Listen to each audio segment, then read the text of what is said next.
Hey everyone.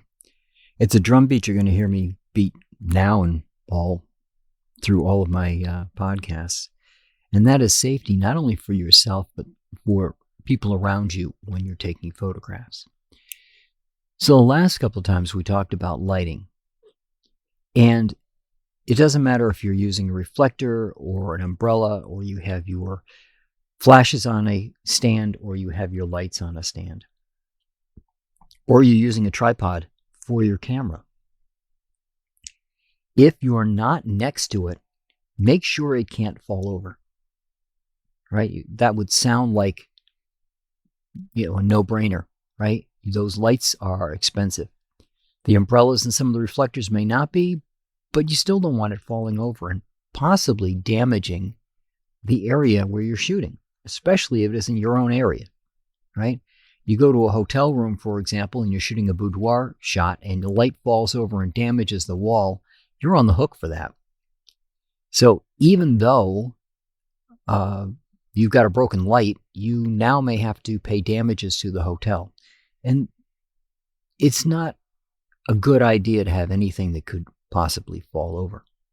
That's why they make weighted bags and other accoutrements that you can put on these lighting tripods or even your film tripod.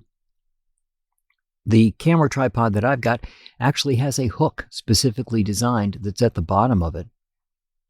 I wouldn't trust it with much weight, but it would help keep that center of gravity there, right? In this case, it's a plastic hook because it's just an inexpensive tripod because I don't use tripods that often. But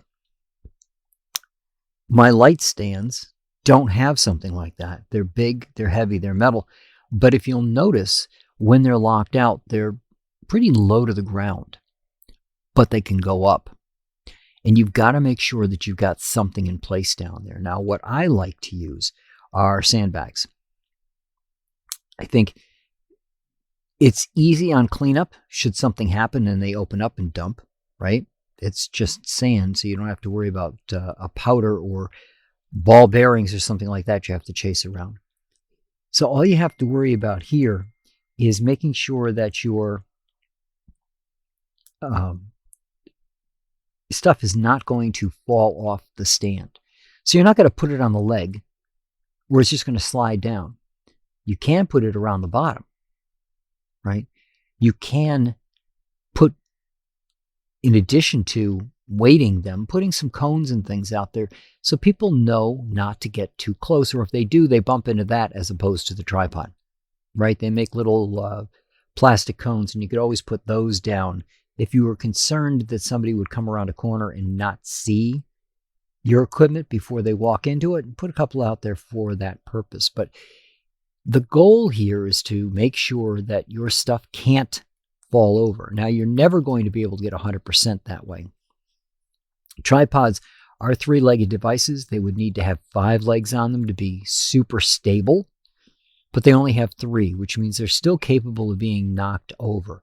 But by having a weight on those counterpoints where they could tip up, it'll make it less likely for it to fall over. And if you're going to be using a boom mic, you already know that you have to have a whole bunch of ways of anchoring that so that they don't move. But as a photographer, that's not something we typically use. We may use a boom light,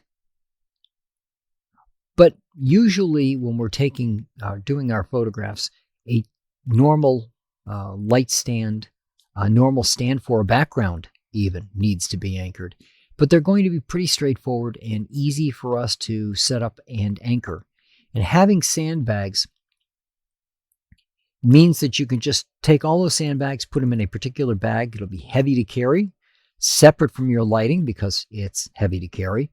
But you can just take those out and use them as you need to.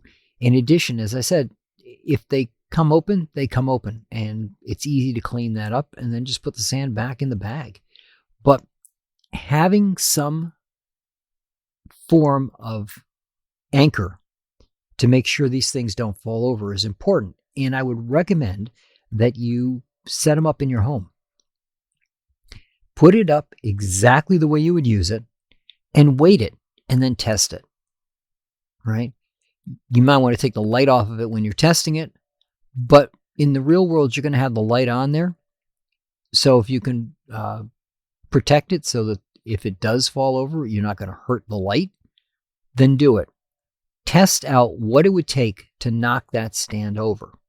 And if that is beyond what you're going to subject your light to, or you think your light could possibly be subjected to, then you're all set. You've got your setup. And if you're using an assistant, take a picture of it, right? So when the assistant comes through, they can just go through the list of items that you're using and say, okay, this is what I've got. I've got 2 bags front, 2 bags back, and 2 bags on the side here. And this is what worked for protecting this light. And that's how the light needs to be set up. And if you take a picture of it yourself, you also have a reminder for yourself what you need. And as you grow and add more things, you'll have a starting point to use the other things and know when you have to add more bags to your kit. But again, the goal is always going to be keeping yourself and keeping the client and the environment safe from any accidental damage. So that's what I got for you guys this week, and I will talk to you all next week.